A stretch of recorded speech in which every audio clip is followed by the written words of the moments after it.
Steve, do you ever get tired of chicken? Never. Do you remember what Mr. Johnson said? When a man is tired of chicken, he's tired of life. He did not. Samuel Johnson said, when a man is tired of London, he is tired of life. Really? I always thought it was chicken. Tired of chicken. Chicken. Tired of chicken. Chicken. Yum, yum, yum.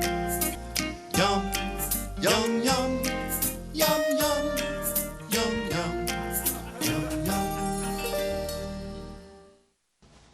Hi, everybody, and welcome to another edition of One Chef One Critic. I'm Karl Wells, food critic for The Telegraph. And I'm Chef Steve Watson of Central Dairies. Well, Steve, I guess neither of us is really tired of chicken, and as a matter of fact, it's on the menu today.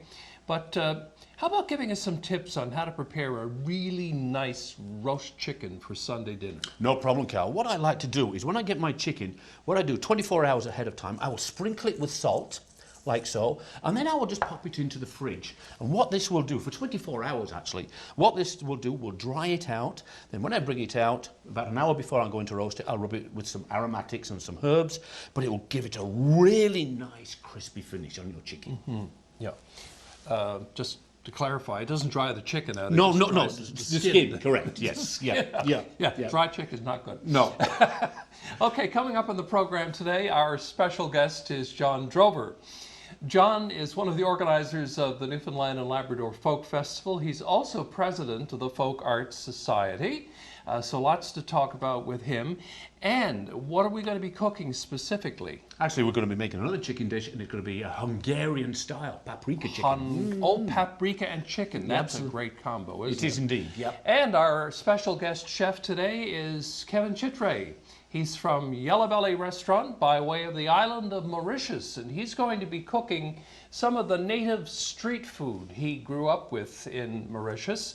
It's actually quite tasty, and they're fritters made from eggplants and potatoes, so stick around.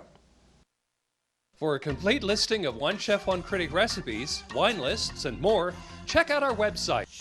Let us know what you think of the show at 757-9600. And here we are with our guest, John Drover. And John, it's great to have you on One Chef, One Critic. Thank you for having me, Karl and Steve. Yeah, Beautiful, and beautiful. I hope you like chicken. Because that's what we're having. That's what we're having. Well, what I have here, John, I've got some beautiful chicken thighs here, and I've trimmed them all off, all the fat off them. And we're going to be making a Hungarian dish, Hungarian paprika chicken. So I'll get started. So what I'm going to do, I've just got a bag here because I'm going to pane them with a little bit of flour and paprika. I'll put some flour into the bag. We'll season that as well. Then we'll put all our thighs in there.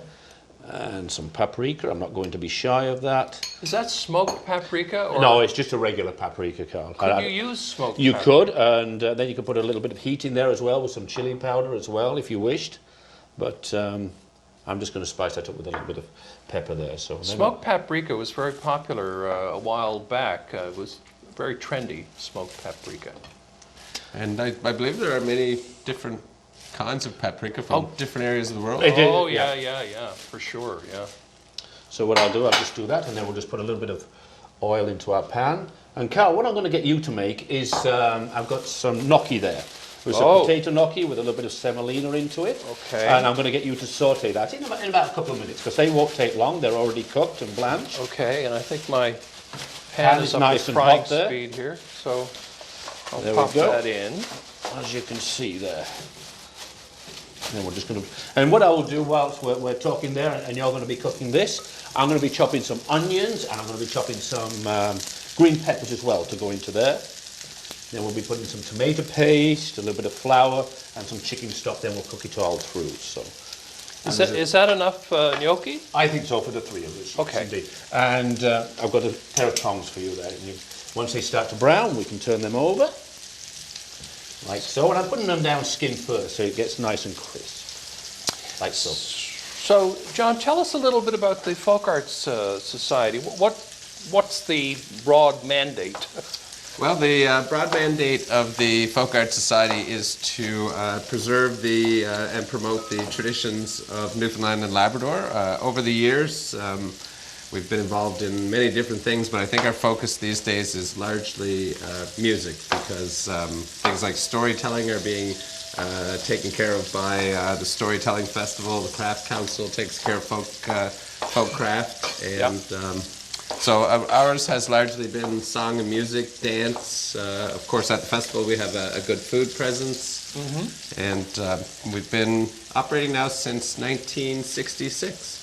Wow. Yeah, and we did Wow, I had no idea it was that long. Yeah, so because I remember when I was working for CBC, every year I would get a call from Fergus O'Byrne asking if the folk festival people could come on the show and talk about the folk festival, which was invariably happening the next day or that weekend, and we did a lot of weather hits with them.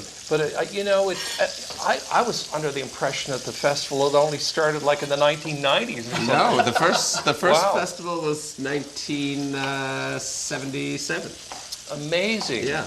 Amazing. And it's always been in the park there, or? It wasn't always in Bannerman Park. It had in the first few years, it had various locations. There was a really bad year in 2011 where it got rained out and moved into Mile 1. Mile 1, yeah. And of course, there was, when they were doing the work in Bannerman Park, put in the new loop and electrical and things throughout the park, we had to move for a couple of years out to Bowring Park. Okay. But now we're back in Bannerman Park, and I think a wonderful venue, isn't it? It'll be right there, downtown. It'll be there forever. Yeah. Yeah. And it's just so. I mean, even with 5,000 people in the park, it feels like you're having a party in your backyard. Yes, indeed. Yeah. And so people really enjoy that, and I think a part of the tradition, really, Bannerman Park itself is part of the tradition. Now, we were talking earlier, the weather. The weather's always been an issue. The weather's always an issue. But the weather's always an issue in Newfoundland anyway. I've always said, I mean, of all the things to decide to do a 3-day outdoor festival in St. John's, I mean, you're just taking a chance. You have to be a bunch of optimists. You have to be a bunch of optimists. But, I mean, people in Newfoundland are used to the weather. So I find that people come prepared for the Well, weather. they sure do. I know, because there's many a year when people have had to wear ponchos and open up the umbrellas or whatever. Absolutely. Yeah. So yes, every year I become obsessed with the weather. About 2 weeks leading up to that weekend in August. Yeah, and you don't even have the regatta committee to advise you. No, we don't. No, I am part of that committee that advises myself. Yeah. We can turn them over now. Thank God we've got some really great meteorologists who help us out, and they're all big fans of the folk festival, and so we get every meteorologist from every organization updating us hour by hour. All right. I don't know whether you noticed, folks, but I've screwed up the gnocchi. Gnocchi, I see you. Look, I burned the gnocchi, and I've removed these offensive bits, and now I'm going to ask you for some more oil. Absolutely. And I'm going to try to fix my. If not, we do have a few left over, Karl. I know. I'm going to put some new ones in. Waste not one. Waste not one. I'm trying to correct my mistake here now. I'll just put some of the onions and our peppers in there as well.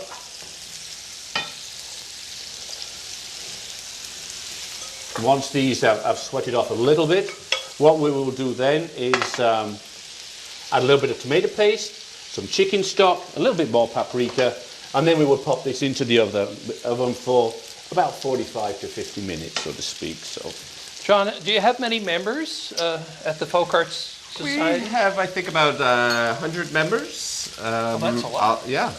Always increasing.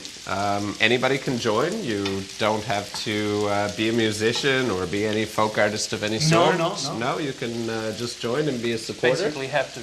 Yeah, and we do a number of other events throughout the year besides the folk festival. We've been doing a weekly folk night at the ship Ship Pub. Okay. So tell me about that. What happens there?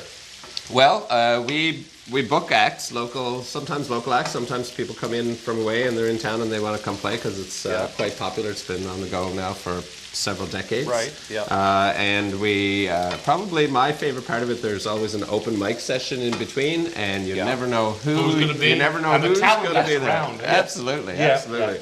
I mean, we have an embarrassment of riches as far as folk talent goes. We also we have a Neil Murray stage, of course, at the folk festival, which we've been doing since 1992.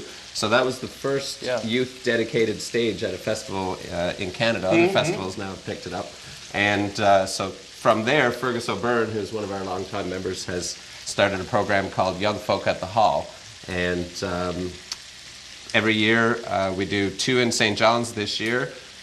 We do one in Bay Roberts now every year as part of their annual Stages, Seafood and Songs Festival, I believe it's called. If I get that wrong, I apologize to the people of Bay Roberts. And then we do another one that kind of travels around the province to central or the west coast. So any kids who are interested in folk music, they get together and do workshops with established performers. They put them together in a band, and they learn to play folk music together. Excellent. And from that we get, in the future we get bands like the Dardanelles and the Friels and Amazing talent. these young traditional acts. Okay, I'm going to just duck out now and go to the wine cellar and select a wine to go with this beautiful Hungarian chicken. And I believe we've got one ready Absolutely. to show folks. I'll be If you back. just want to stand to the one side there, and I'll just quickly just pop one out because we have the one ready. We'll just take it out of the stove here, pop it over, bring off the lid, and away we go. Beautiful. All that paprika, all that sauce in there. It's going to go wonderful with the gnocchi. Just get a spoon here, and away we go. All that chicken there. Oh my! The magic flavours. of television. The All of a magic sudden of you just have one television. cook, right? Absolutely. So we're all ready to rock and roll and have some lunch. Hello, Katie. Hi, Karl. Well, we have a chicken dish today. It's an Hungarian-style chicken paprikash, I guess. Lots of paprika in this one. So what would Dialogue Wines recommend? Well, I'm going to try and contrast your paprika and your chicken. We've got some light, floral, fruity wines for you today. To start, I have Michel Torino Cuma. So it's 100% Torontes from the Calchaquí Valley in Argentina. So in this wine, you'll find rose petals, jasmine, orange peel, and some white peach. Secondly, we have our Nova 7 by Benjamin Bridge. So this is from the Gaspereau Valley in Nova Scotia. And it's primarily New York Muscat and L'Acadie with some others. In this wine, you'll find jasmine and lychee. But the good thing about this wine is it has a great acidity. It's very well balanced, coming right from the Bay of Fundy. So you're going to have an electric acidity in there to help cut through some of your spice. That would be helpful, yeah, for sure. And finally, for those who like red, we have our Long Barn Pinot Noir from California. And this Pinot's typical California Pinot. You've got strawberries, cherries, with also some vanilla and caramel from the oak aging. Oak aging. Okay. And price points. So this will be 16, this will be 26, and 19. Okay. You know what? I'm going to go with the red. I think it's a good choice. I like it. Because I think this particular dish is, it's a bit robust, and I'm kind of thinking that the red will be a better complement for it. Sounds good. For my palate, anyway. Of course. Enjoy. Thank you. Now we've got our beautiful chicken paprika, our Hungarian chicken paprika out. We've got our gnocchi, a little bit of sour cream on there, a little bit of garnish of some leaf parsley, Italian leaf parsley, and let's go and see if John and Karl are talking about the weather for the next festival.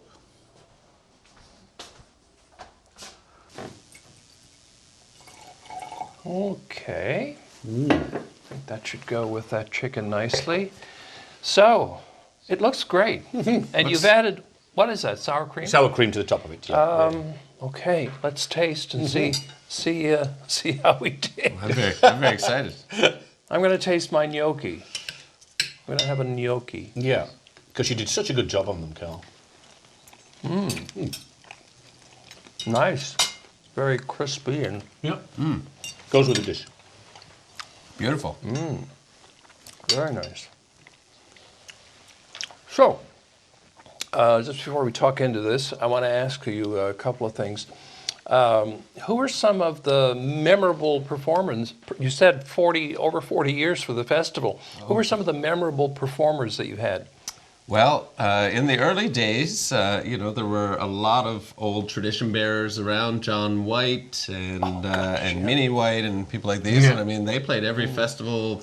John White died, I think, around 91 or 92. Stalwarts. We've brought in some really big name acts. Gord Downey's been here in the past few years.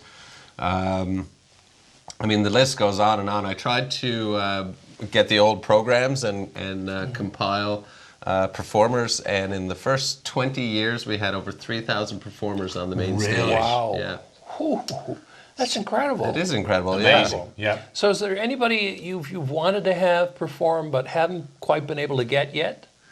That's a good question. We're always scouting. The way we do it, we do an application process. So right after the festival ends, we'll open applications, and we usually get a couple of hundred applications each year, and then we go out and look for some other bands, and always try to bring in some big name headliners. We're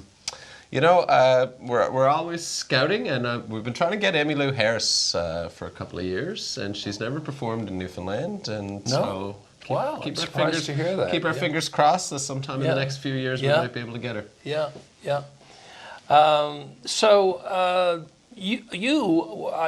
People may not know this, but you, John, have a background in folklore, don't you? I do, yeah. I did an undergraduate and a graduate degree in folklore before I went to law school. Now I work as a lawyer, and the Folk Arts Society is my volunteer gig. Yes, is my other full-time job. It's very, very enjoyable, and it's a great break from the practice of law. So what aspect of folklore did you focus on when you were at university? Well, oddly enough, I wrote my master's thesis on festivals, so I studied a lot about festival theory and sort of what makes a festival. Okay. And yeah, so this makes perfect sense for you to be doesn't it? involved in the folk festival. Yes, I got voluntold, by the way, that I was going to be.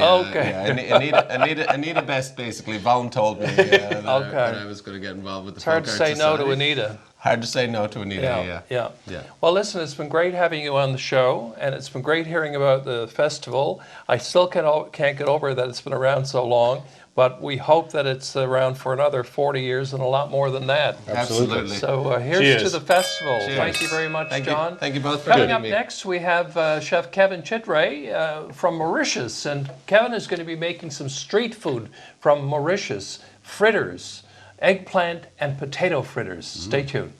The Yellow Belly O'Reilly's chain of pubs and restaurants have been known over the years to feature many international chefs, such as our next guest. He is Kevin Chitray, and Kevin hails from the island of Mauritius, which is a beautiful island known for its beaches and beautiful reefs. It's off the coast of Africa.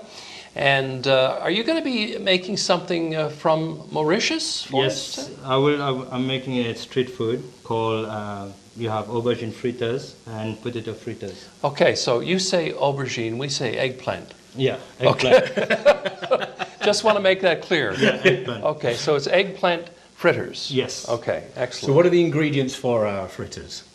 Yeah, so I got my butter here. So that consists with flour, a little bit of baking powder, salt, pepper, green onion, and I have 4 eggs in it, and just mix it with water, like a light consistence, so you can dip it in there.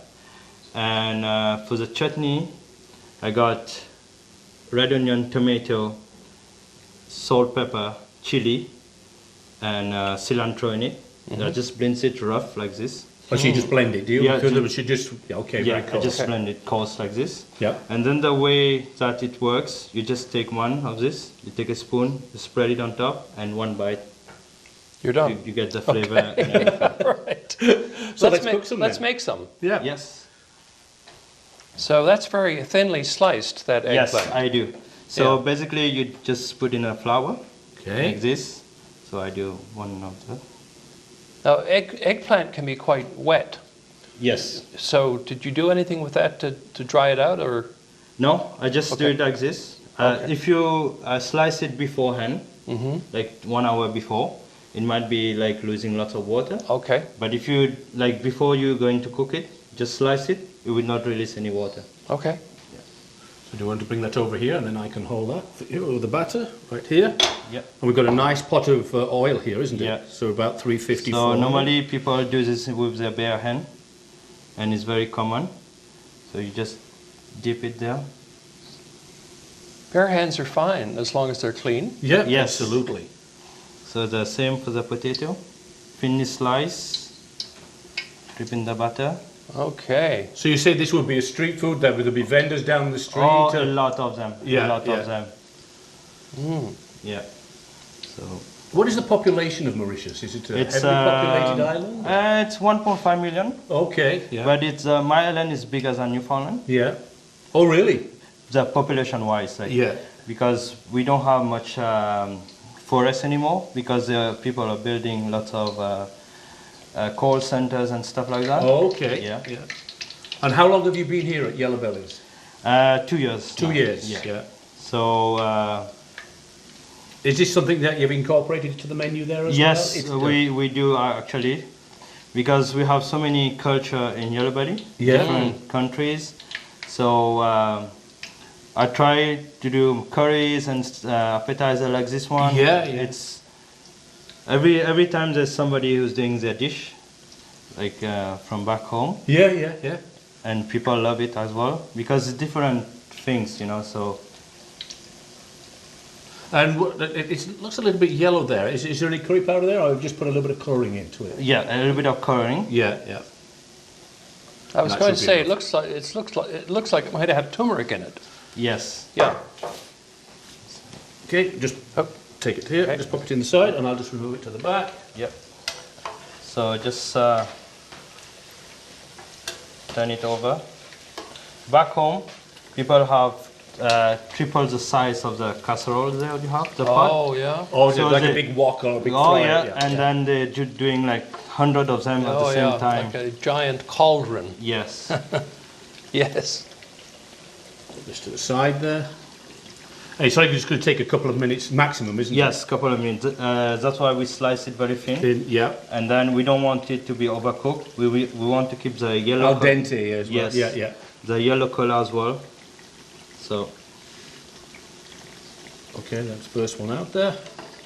That's going to be Karl's, I can see that now. I can see his mouth watering. It's almost like a tempura batter. It's very, very light, isn't it? yes. And it's very soft as well. Yeah. Very good. That's 1, 2, 3, 4. This. And we're going to present that on where? The banana leaves? Yes. Okay. So what other kind of street foods would you have? This is the main one, is it? That you Yes, see? like Yeah. people just when they go to the town or something, they want something that they can actually on the street, like while they're walking, doing shopping, they can Yeah. still eat, you know. So we'll just present that on the platter. Yeah. So just do this. I can just taste them now. That looks great against the green. The green does, doesn't it? Yeah. And What you is don't- that? Banana leaf or? Banana leaves. Yeah. We have a lot of banana leaves back home. Sure. So all the ceremony we have back home, it's all presented on a banana leaves. And then we have the chutney. Right. That looks fabulous. It does indeed. I'm And going to then- try one. Oh, that's too hot. It's straight from the fryer, Karl. I know, Yeah, there we go. but it is very, very hot.